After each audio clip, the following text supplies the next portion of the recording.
disseram até para ele, não, o Plínio Marcos está na cadeia, está preso. Mas ele deve amanhã, eu vim dizer que ele deve estar saindo amanhã ou depois. Aí eu combinei com a mulher do Plínio Marcos de que quando ele saísse eu ia lá. No dia seguinte ou 2 dias depois, eles disseram, o Plínio Marcos está chegando. Eu fui ao apartamento dele, que era ali na Aclimação, e ele chegou num estado lastimável, né? De sujeira, de mau cheiro, de maus tratos. E ele falou, eu tenho um argumento que está nessa gaveta, é um esboço de argumento, está nessa gaveta ali, que eu fiz para TV tal, não sei se seria qual dessas TVs que ele teria feito na época, e o pessoal só no primeiro capítulo não quiseram, porque ele começa com estrangulamento de um tarado que estrangula uma comercialzinha ali à noite, numa viela, assim, assado e tal, então não quiseram o argumento do Plínio Marcos. Se vocês quiserem, vocês pegam e trabalham em cima dele e eu cedo. Então foi em cima desse argumento que a gente fez o Nenê Bandalho, o roteiro e toda a elaboração do roteiro do Nenê Bandalho, que depois a gente filmou, e quando levou para o Festival de Brasília ele foi preso lá, então voltou a ser preso, que é uma outra história também. Por que ele foi preso? Que era um argumento mais voltado a desse tipo que faz agora esse cinema delinquente, esse cinema marginal. Mas ali havia aquela paralela que a política vale, né? É interessante isso que você chamou a atenção, né? Tem uma certa incongruência, às vezes, entre a grande política e a política interna que você está fazendo. É a paralela que eles vão tirando partido daquilo, as maquerências, as vinganças que eles usam como pretexto. O nosso foi assim. O filme, então rapidamente vou expor porque esse filme ele foi escolhido em 42 filmes pela comissão que selecionava os filmes para o Festival de Brasília naquele ano. E para surpresa de todos eles, eles também exclamaram que ficaram surpreendidos com esse filme Nenê Bandalho, que não fazia a menor ideia que em São Paulo estivesse fazendo um filme com essa abordagem temática de delinquência, homossexualismo, violência e essas e mais aquelas. E o filme saiu e corria, então, para a irritação de um certo grupo, que o filme seria tido como o mais popular do festival. No voto que eles faziam, o povão ia votar, e esse povão estava todo pintando que votaria pelo Plínio Marcos no Nenê Bandalho. Do júri popular. Do júri popular. E coincidiu que aí eu vou falar, o júri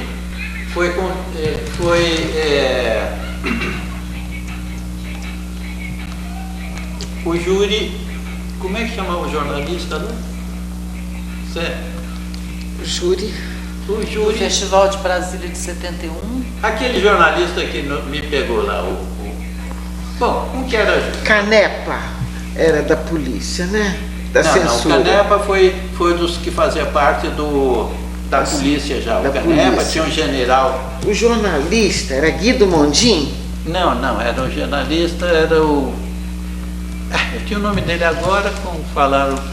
Mas vai voltar, depois volta. Hugo Auler. Hugo Auler tinha um problema de não sei bem o que seria lá com o governo do Costa Silva, eu acredito ainda.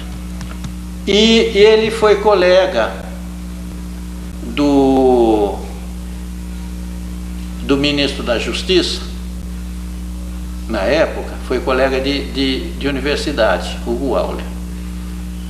Ele era jornalista porque quando o jornalista não tem bem o que vai fazer, ele pode ser juiz de direito, pode ser isso, pode ser aquilo, mas ele pode também, então, ir fazer o quê? Vai no jornal com os conhecidos, os impressores, o pessoal voltado à imprensa, diz, olha, ele não entende nada disso, daquilo, então ele como crítico de arte. Daí ele vai na vernissagem, ele vai na sites, ele fala bem, ele conhece os artistas, faz, acontece e tal. Então lá foi o Hugo Auler ficar no jornal, acho que foi o Jornal de Brasília, como representante do Jornal de Brasília. E o jornal manda, olha, vai para a júri do festival. E o Auler foi ser júri do festival. E daí ele aproveitou a deixa para ir falar com o ministro, que era ministro da... Também daqui a pouquinho eu me lembro dele. Não era o Mourão? Não, era um outro. Como? Aquele ministro militar que... Era o Falcão? Falcão, acho que era o Falcão. Vou aproveitar e falar com o ministro. Foi a pior época. Ele queria falar com o ministro para tirar o corpo fora, que ele estava envolvido em corrupção com a mulher dele. Me parece que era uma mulher bonita, assim, tal, mas eu estou só falando por alto porque eu não tenho certeza, assim, referência, nem prazer em falar sobre isso, porque eu acho que é uma coisa até deselegante. Capítulo ruim. Mas ele estava enrolado em ter que falar com o ministro da Justiça, porque daí ele ia falar, então ele falou, eu quero falar sobre uma apologia de droga que esse filme tem. O pai do Armandão lá, como é que chamava, né? Sério, como é que chamava aquele que estava aprontando por aí? Buzaide. O Buzaide, era o Buzaide do ministro, não era o Falcão, era o Buzaide. Ele é pai do Armando? Esse... Não, era não. É um que matou a Ana Lídia, Buzaide. É aquela confusão toda. E o Buzaide estava enrolado naquele negócio por aqui. Então, quando eu ouvi falar em droga, logo eu ouvi falar o que o Hugo Auler tem a falar sobre esse assunto. E, na verdade, o que o Hugo Auler queria não era falar sobre droga no filme. Ele queria falar sobre a situação difícil que ele estava por estar envolvido em algum processo de alguma coisa que não estava boa. E nesse espaço de tempo... Entrou de gaiato mesmo. Como não dava tempo, o Buzaide mandou prender esse filme. Filme que fala sobre droga, apologia. O filme é hoje, aí não, manda o batalhão tirar esse filme lá, não passa esse filme. Então o cinema, ali, que era ali no centro ali, estava cheio de gente lá, onde havia o festival. No Cine Brasília. Em Brasília, lá no Cine Brasília, cheio de gente, lotadíssimo, esperando o Nenê Bandalho, e entra um batalhão de cacetete de família e aquele negócio todo, e vai lá na frente, tira os filmes, põe debaixo do braço e leva embora. Aí o pessoal tocou a berrar lá, e berrava e jogava coisa para cima, e toda a multidão protestava. E o filme foi preso para posterior averiguação. E substituíram. O filme já vinha com problema com o Vladimir Carvalho, que já tinha sido também vetado antes. Então o filme do Vladimir tinha sido vetado, e acontece que o nosso filme entrou antes disso tudo. Quer dizer, o nosso filme foi escolhido, o júri escolheu esse filme, selecionou, colecionou e tudo. E o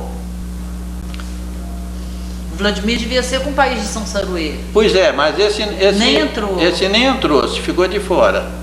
O nosso que entrou e depois saiu, né? Ficou preso. E puseram o Brasil Bom de Bola. Então disse que foi o maior protesto que já teve do pessoal, de tanto que gritou, porque eles pensaram que quando o Brasil Bom de Bola, todo mundo ia gostar de futebol, em vez de Nenê Bandalho, põe Brasil Bom de Bola. Mas a turma que estava lá era bastante politizada, para não querer saber de bom de bola é ótimo, mas acontece que a gente não quer saber. E gritaram e fizeram e tal. E a conclusão foi que não só o filme não foi exibido, os 3.000 reais, ou sei lá o que a gente ia receber de prêmio para pagar as dívidas das cópias também não saiu, e lá ficamos nós enforcados o seu dinheiro sem pagar as cópias, devendo para os laboratórios, essa coisa toda, e o filme sumiu. Os filmes sumiram, foram para o porão, aí parece que usavam tirar a prata do filme e destruíram. Eu sei que os filmes sumiram. Não ficou cópia desse filme? Ficou casualmente uma cópia que eu também deixei. Telefonaram da polícia, da censura, e falaram assim, Foi depois. O caso foi o seguinte, sobrou uma cópia. Senta ali e fala. Como a gente tinha tido contato em Nova York com o pessoal que trabalhava com cinema off-Broadway lá, e teatro, e vivia lá assistindo, quando eu estive em Nova York, eu frequentei muito essa parte de cinema aleatório e tudo mais. Né? E ali tinha a Ruth Escobar, tinha o Valmor Chagas, a Cacilda Becker e uns e outros que passavam por lá, e a gente se enturmava e ia assistir essas peças todas off-Broadway. Então foi uma época muito rica. E aconteceu justamente que eu tive a oportunidade de, olha, você manda uma cópia para cá legendada em inglês, que a gente vai começar a passar em circuito off-Broadway, por aí tudo, e isso e mais aquilo. Então, quando cheguei em São Paulo, enquanto a gente providenciava negócio de cópias e terminar o filme, e isso mais aquilo, eu fui ao Rio de Janeiro, na Titra, e legendei o filme em inglês. Os diálogos, eram poucos dos diálogos.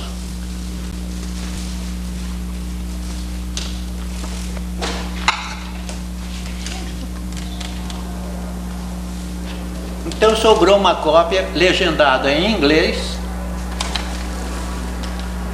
Vou pegar outra fita, acabou aqui, mas tá acabou. Pode continuar, Dora. O que aconteceu com a fita? A cópia ficou legendada em inglês e eu peguei e despachei aquela cópia para os Estados Unidos, e depois, naquela confusão toda do prêmio do filme ser preso, nunca mais se falou naquilo, e eu também não fui me mexer mais em falar em coisas que eu sabia que ia dar confusão e eles iam acabar tomando a cópia e a nossa cópia tinha ido embora para lá. O tempo passou e onde eu estou já aqui em Brasília, trabalhando aqui numa tranquilidade, não sei o quê, e passa alguém que eu não me lembro direito quem foi, mas um desses diplomatas foi o Arnaldo Carrilho, quem foi que andava ali na universidade, que era nosso amigo, falou, eu vi um filme seu em Moçambique. Aí, que o tal do filme era o Nenê Bandalho. Gente, Douglas, você fez direção? Isso que eu ia te perguntar. Não, eu fiz a produção. A produção. A produção, porque a produção do filme é chave. Se o indivíduo é porra louca, que nem esse pessoal todo que anda por aí, a gente acaba perdendo o filme, o dinheiro, a paciência e perdemos tudo. Então, o Plínio Marcos fez o roteiro? Não, o Plínio, quem fez o... Houve a direção de atores, que foi feito por um dono de escola lá de São Paulo. O Emílio Fontana. Emílio Fontana, que foi meu colega de ginásio, que depois foi estudar para direito e tal, e ele gostava mesmo, era de cinema e coisa que eu valha, ele fez uma escola de teatro no porão lá do Teatro de Cultura Artística, que ficava em frente à casa dele, ali no Bexiga. E foi com ele que eu falei, Fontana, você gostaria de fazer um filme comigo aí, assim, assado? Era a coisa que eu mais gostaria. Então foi com essa dobradinha, ele cuidando dessa parte, porque como tinha tido a escolinha de estudante de teatro, ele tinha um fichariozinho cheio de proletário que tinha estudado com ele lá. E alguns até bons. Eu tinha estudado com ele, inclusive o Plínio Marcos tinha passado por lá. E ele, então a gente tinha a referência de quem seria que ia trabalhar naquele filme.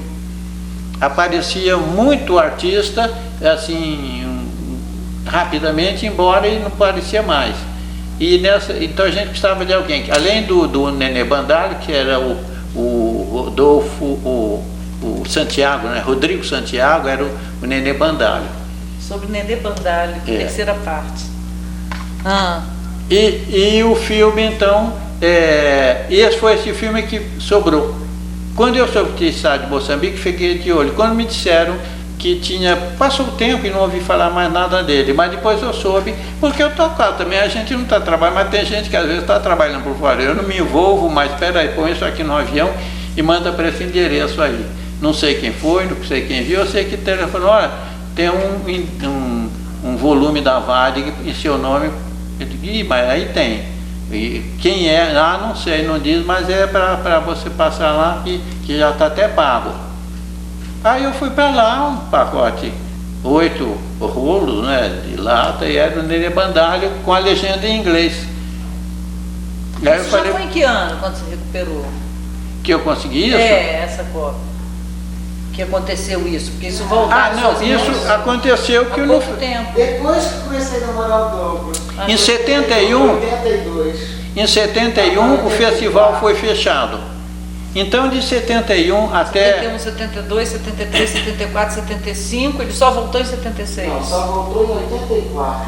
Então ele ficou muitos anos. Pois é, deu tempo por aí. Gente.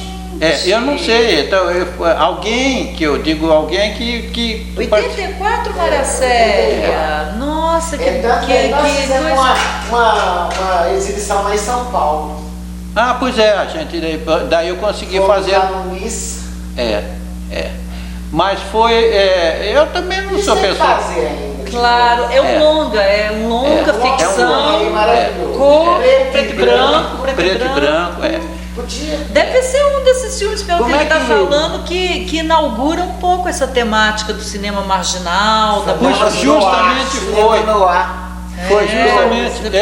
Fala como é que você fez os fotogramas para dar ideia do trauma que o rapaz estava passando, o Rodrigo Santiago, que era o demandado. Ele tinha problemas com a mãe dele. Então ele matava todas as prostitutas que ele encontrava. Mas na hora, a cabeça dele dava um movimento e ele fez isso. Aí isso eu queria que ele contasse. Foi o seguinte, como a gente já vinha com a cabeça sem preconceito, porque roda para cá, roda para lá, tem dinheiro, não tem, revolução de francesa aqui, não sei o que em Roma, lá que negócio lá na Alemanha, eu já vinha mesmo daquele jeito de que romperam os esquemas. Quando foi para fazer o filme, ele disse, bom, vamos fazer o seguinte, a história são 7 mulheres que ele pega para matar. Então tinha uma em cada casa. Qual é a mulher que é morta com um fio de ferro elétrico? De ferro elétrico. O outro é pé de mesa. Qual é a outra maneira que eles matam assim? A outra é com faca, a outra é com isso, a outra é com aquilo. Então a gente fez uma coletânea de maneiras de matar a mulher. E ele então tinha o seguinte, o filme começa lá pelas tantas, ele era um garoto, a mãe dele era uma costureira. Eu vivia lá no Bexiga, que era um bairro paupérrimo de São Paulo ainda há pouco tempo atrás, era tudo cheio de mocambos e favelinhas e aquelas coisinhas de um cômodo que mora a família inteira e tudo, e ele morava ali. E ele viu quando os marginais entraram e estupraram a mãe dele. E depois disso, quando evoluir, ele não pôde mais ter relação sexual porque aparecia aquela ideia da mãe. E então eu comecei a fazer o seguinte, vamos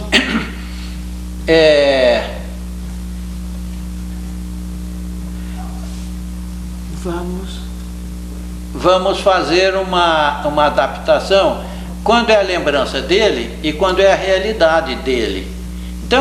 Então eu usar, por exemplo, o filme levava para o laboratório e queimava o filme, para dar aquela ideia fantasmagórica de quem está se lembrando das coisas. Então, para dar aquele... Trabalhar em 2 registros. Aquele registro de quem está... E eu fui lá no Rex, laboratório Rex, que era ali na Rua Abolição, no Bela Vista, falei assim, eu queria queimar partes desse filme. Aí, mas como queimar? Eu queria que fizesse uma projeção de luz mais forte e desfizesse essa leitura do filme. Porque o filme já foi feito com uma leitura bem acadêmica, que foi Pio Zamuner. Pio Zamuner que foi o fotógrafo. E o Pio Zamuner era o fotógrafo do Mazzaropi. Ótimo fotógrafo. Ótimo. E quando o Pio Zamuner, eu até estava testando o Pio Zamuner para saber se ia prestar ou não, porque eu agora já sei o que eu quero. Que nem gravura, de estilo gravura que eu até fiz, eu disse, por que a gravura a gente tem preto e branco na goiva, então só sai preto e só sai branco, e dá o recado do que você quer. E eu não quero esses filmes que tem nuances, essas coisas todas, eu quero fazer que nem... bem contrastado. Contrastando, para dar o clima de tragédia, de pesado e de leitura. Aí falou, primeira filmagem do Pio Zamuner foi assim numa rua escura, que isso era ali no Bela Vista mesmo, ele na frente da casa do Fontana, e tinha umas lâmpadas assim que ele marcou uma lâmpada aqui para uma lâmpada ali. Aí o Pio Zamuner chegou lá e falou assim, não, nós precisamos de umas pinceladas de luz aqui e ali e lá. Ele falou, mas é esse o artista que eu quero, é esse o fotógrafo que dá pinceladas de luz, porque é isso que nós vamos... Aí quando ele fez as pinceladas, ficou aquela beleza de filmagem, mas quando nós chegamos com aquilo no laboratório, dizendo, não, a gente não quer bem isso, a gente quer queimar esse negativo, tudo, mas vai estupar esse troço todo, vai estourar, mas é porque a gente quer. Aí tinha um daqueles técnicos lá do laboratório que falou assim, não posso fazer isso porque eu tenho um nome profissional para defender, porque vamos fazer, mas quem foi que queimou esse filme todo assim? Foi o fulano de tal, e eu não faço isso. Aí eu fui lá me queixar com o dono, o gerente do laboratório Rex, falei assim, olha, a gente está querendo queimar esses filmes para dar uma sequência assim, tal, no filme, e o rapaz disse que não faz. Disse, como não faz? Ele falou que não faz mesmo, que ele não vai fazer, porque ele tem um nome profissional para defender e não vai se sujeitar a queimar esses filmes desse jeito. Tá bom, então como é que a gente faz? Nós estamos pagando para ele queimar. Aí o dono do laboratório, o gerente, falou, mas pera um pouquinho, eu estou com uma ideia. Ele está saindo de férias agora, semana que vem. E vem o japonês, não sei das quantas lá, o fulano de tal, que vai ser o substituto dele.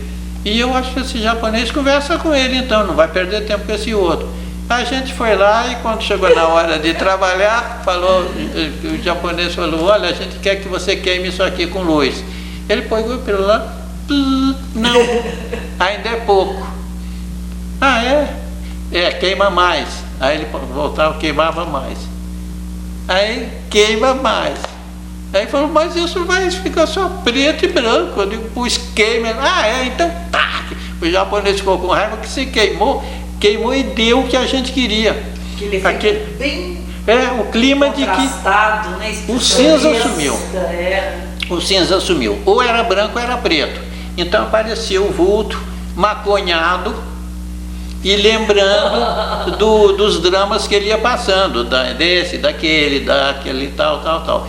E assim a gente foi fazendo o trabalho do filme, um trabalho de montagem, de recomposição plástica, estética, baseado nessa. E outras coisas também, por exemplo, tem uma hora que a gente diz, vamos pôr aqui uns fotogramas de sangue, então o filme fica colorido.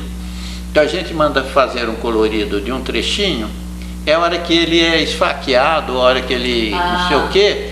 Então a pessoa está assistindo aquela coisa toda, de repente tem a impressão que viu até sangue no filme, mas viu mesmo, porque existia. Cria né? uma... O filme é interessante. Uma nova linguagem. Quando o filme passou, eu cheguei...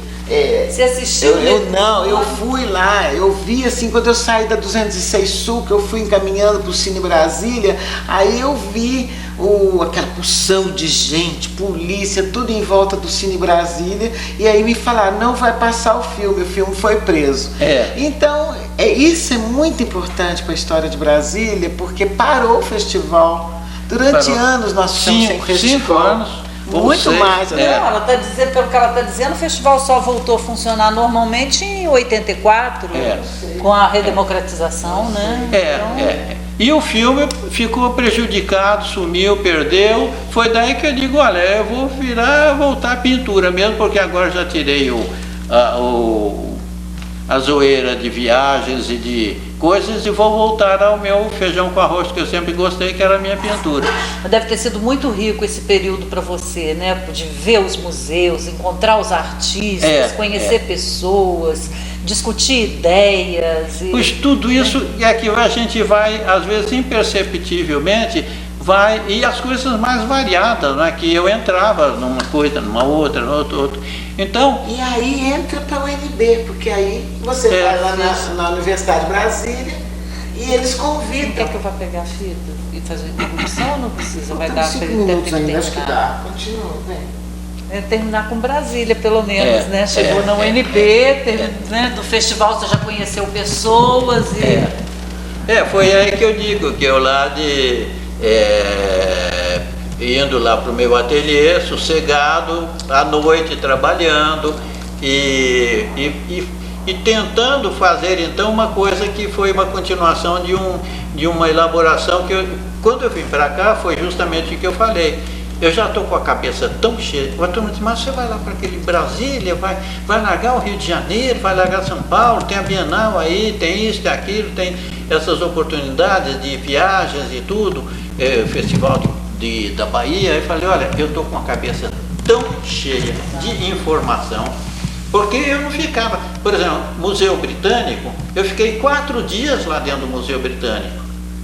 Até uma policial depois me pegou no trem quando eu estava indo para Paris e ela falou, eu tinha um francês bem desenvolvido e ela me falou assim, muito bem, mas se você diz que é artista plástico, como é que você explica que você vai a um museu britânico, que é um museu que não é de artes plásticas? Aí eu falei, Museu Britânico é um museu voltado à sociologia, antropologia, mas e você não diz que é artista plástico? Aí eu fiquei 2 horas dando uma aula para ela do que era forma e conteúdo. Ela já ficou era encantada. Já era professor. Daí ela ficou encantada. Depois que me seguiu quando eu saí na Gare lá em Paris, e eu tratei de sururucar lá pelo meio dos estacionamentos, antes que ela percebesse, entrei no meu, aí era um Peugeot. Eu sempre gostei de carro usado, que é muito mais barato, e você pode jogar fora quando não quer mais, né? E fui embora. Então, eu sempre tive esse tipo de experiências assim, de museu. Em Washington foi assim mesmo, eu fiquei deslumbrado, fui lá para aqueles museus até de ciências. Enfim, foram épocas riquíssimas, oportunidades e tudo mais. Anos de formação mesmo, né? Coisas que a gente só faz quando é muito jovem, quando tem muito compromisso. E ainda que com o defeito que a minha família então não tinha nem família para tomar conta lá, né? Porque justamente todo mundo voltou para o Brasil.